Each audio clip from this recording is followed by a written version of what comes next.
Forget about the Dark Lord. The Pink Lord, Dolores Umbridge, is the most hated character in the Harry Potter series.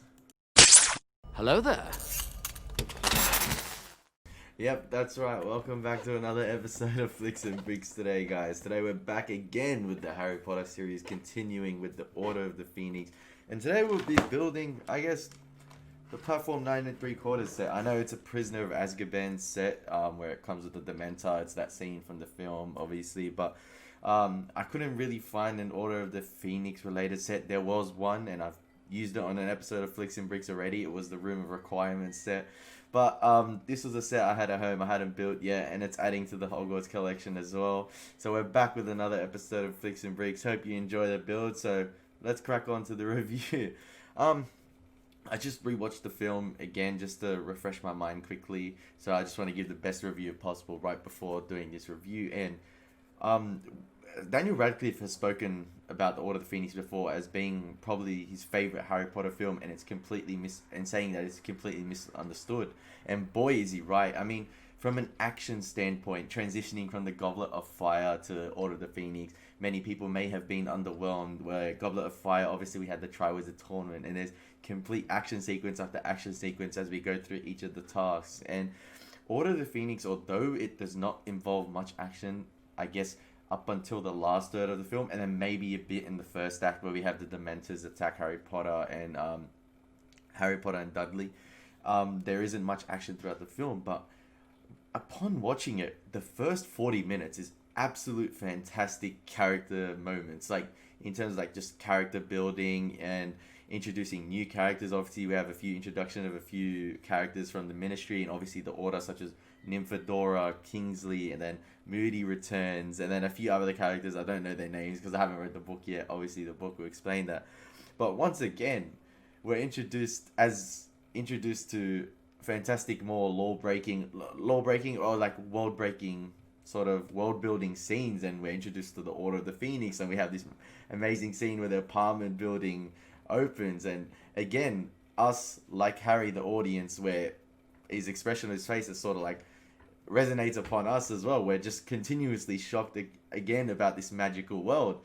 And then obviously the introduction of Sirius Black returns live in the flesh again. Obviously in Goblet he returned through the fire, but this time we see him again in character, and boy is he looking fresh, good, is touched up ever since his Azkaban days. And I think that's my favorite bit about Order of the Phoenix, is just the character moments. There's plenty of character developments, and it's never seems to bore me in general. I know the dynamic between Harry and Sirius is absolutely fantastic, that sort of fatherly figure, and then the sort of rebellious nature of James Potter inflicts upon both of them, sort of where Harry's always like, I want to fight, and then Sirius sort of just winks at him on the table when Sirius starts explaining a bit too much, and Mrs. Weasley is like, that's enough. And then I love that dynamic between Harry and Sirius, because they always want to fight, they always want to, get involved in the action, and that's what I love about Sirius and Harry. And Harry tends to, you can tell Harry always around Sirius is just completely different. And in this film, Harry's really troubled in terms of like the PTSD he has from the Goblet of Fire, where obviously Cedric Diggory was killed, and in between the end of Hogwarts and the start of Hogwarts, only a few months. It's just a summer break, so he's going straight back into the action. And then he's got the Ministry of Magic trial thrown against him after he's expelled for using his Patronus charm in the presence of a Muggle. So everything is just crumbling down on Harry. Then he obviously has these dreams and nightmares of sort of Voldemort taking over him, and there's one scene in particular where it's just a looming shot of Voldemort dressed up in a tuxedo, and it's so freakish and scary just to see Voldemort in that form. And I think it does a fantastic job at capturing that sort of, I don't know, just that Voldemort is always looming. There's danger always present, especially when Harry's constantly dreaming or sort of having nightmares about him.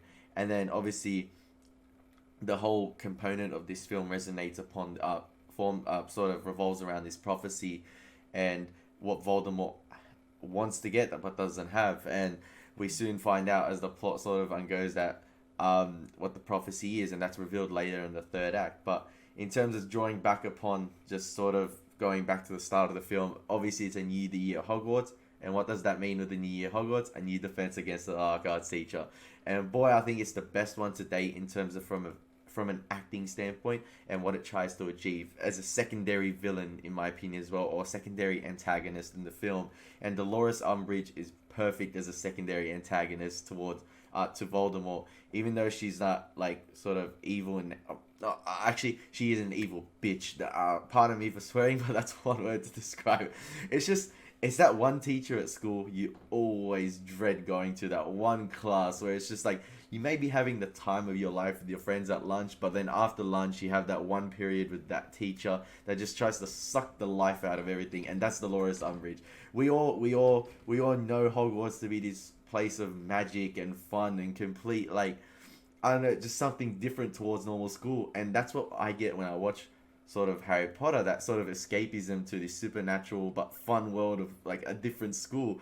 And Dolores Umbridge completely sucks the life out of that. And I know there's that one scene where Pavardie's playing with the paper sort of bird, and she's flying it across class, like levitating it across class, and then Umbridge just burns it. And you know, from that point, even from the point of the trial, you just know this girl, I don't want to use the B word again, but you can tell she's gonna be a right flop. And she is, and it's perfect. The way she's portrayed is fantastic. Like, never had before, like, if there's one, I'm going to use it again, if there's one bitchy teacher or bitchy character, that is the perfect way. And the film does a perfect job at making you despise her. I mean, as I said before, completely draining the life out of anything. And then when we start to see our characters rebel against this and sort of start their own little school and teaching class in the room of requirement with Harry, like, sort of bringing up he says in the film that all the great wizards and witches in history started from somewhere, and that's what Harry tries to do, and we root for him, and we see all these characters we know through the film, such as like Dean, Seamus. We have introduction of Luna, even I think Colin Creevy's in it. I think a young Colin, yeah, I'm pretty sure. And then we all just see him, and then even Cho as well, and then everyone just sort of rebelling and learning, and it's just such a feel good factor when you just start to see sort of this rebellion against Umbridge. And then just when you think everything is going good in this film, all comes crumbling down as well when they get captured. And then I think, just drawing upon, I don't want to talk too much, but I want to get into the third act now. But I just want to reiterate that the first 40 minutes of this film is fantastic world building as well, and character development. Even though there's hardly any action at all, the character development and just the character scenes in general is fantastic dialogue, and credit to David Yates in his direction as well. And then, as I said, with the world building, we're introduced to the Ministry of Magic for the first time ever on screen, and boy, this grandiose sort of like bird's eye view. And then we have the Flu Network as well, and then just sort of the ambient sounds as well just adds depth to the world as well. We have, like, I think sort of a goblin character talking about how he's invested galleons in something he's lost over the weekend, and then someone else talking about the Daily Prophet. So there's always something going on in the background, and I think that just adds so much depth to each shot. And credit to David Yates for that, in creating like making the Ministry of Magic look fantastic, and just sort of showing how vast this wizarding world is. And then now moving on to the third act, and then the third act is sort of when it kicks up a bit, when our characters, all of our, like, sort of the main students, go towards the Ministry of Magic, and then the Department of Mysteries, where we have where Harry tries to find the prophecy. And then obviously Harry gets to the prophecy first, and it's Professor Trelawney, I think her name is, the divination teacher, her prophecy. And I think it's more in depth in the books, but obviously one cannot live I think it's like one cannot live while the other has life, or something like that. Like, and then sort of like shows that Harry and Voldemort are one together. But I think I need touching up upon that, but I don't know it too I can't remember it too well. But yeah, and then we have the final showdown with all our famous characters. Obviously, it's fantastic when they're taking on the Death Eaters and everything, but even though Harry has taught them so much, sort of like we start to see certain other spells such as Stupefy, and then I think Petrificus Totalis is used against the Death Eaters as well. That these students, they're still no match for these Death Eaters. Obviously, they get captured, and it is until all the Order comes into play and starts helping Lupin, Nymphadora, everyone. And it's just an amazing scene where the backup finally arrives. But as I said, Order of the Phoenix is not much of a feel-good film, and I like that. I like that transition where Goblet of Fire sort of had that transition at the end towards of a dark Harry Potter film, even though we had sort of the light and fun, heavy, cheerful moments as well throughout the film when Harry was winning and succeeding in the Triwizard Tournament.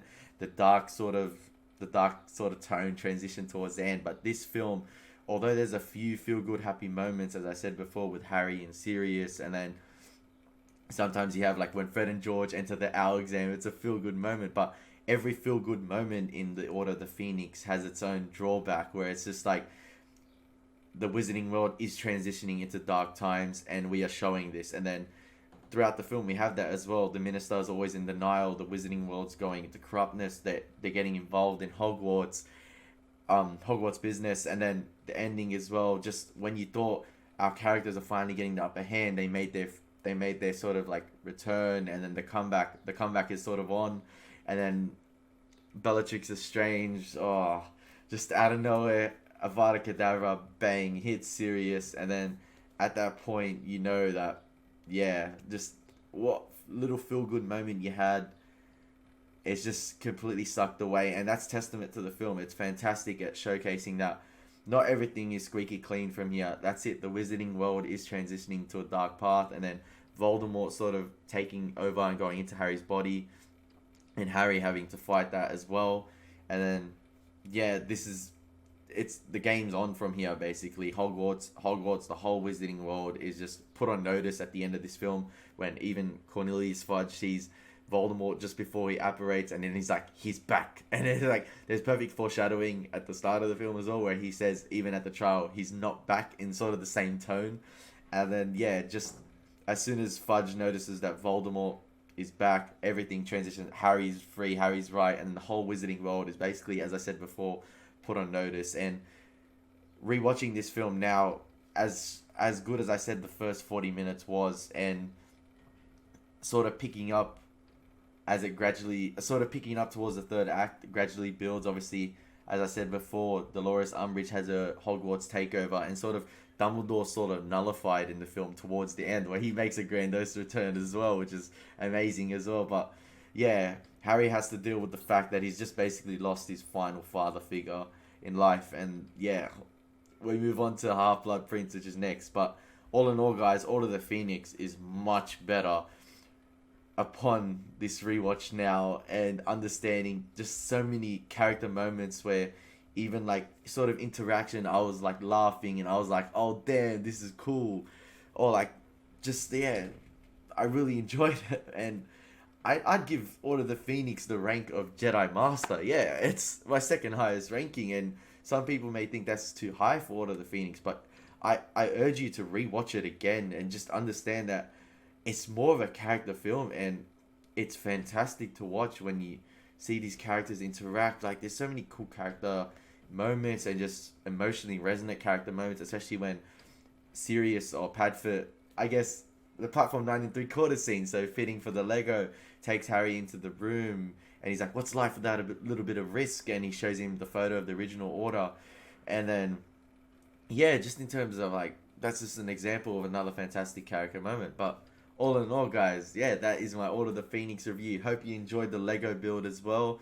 And I got more videos coming out. Stay tuned. I'm going to have a Jaws 4K review coming out. And then another episode of Flicks and Bricks down the line. And I've also got an amazing collab coming out. So it's been your boy, Ellie Moses. Take care, guys, and peace.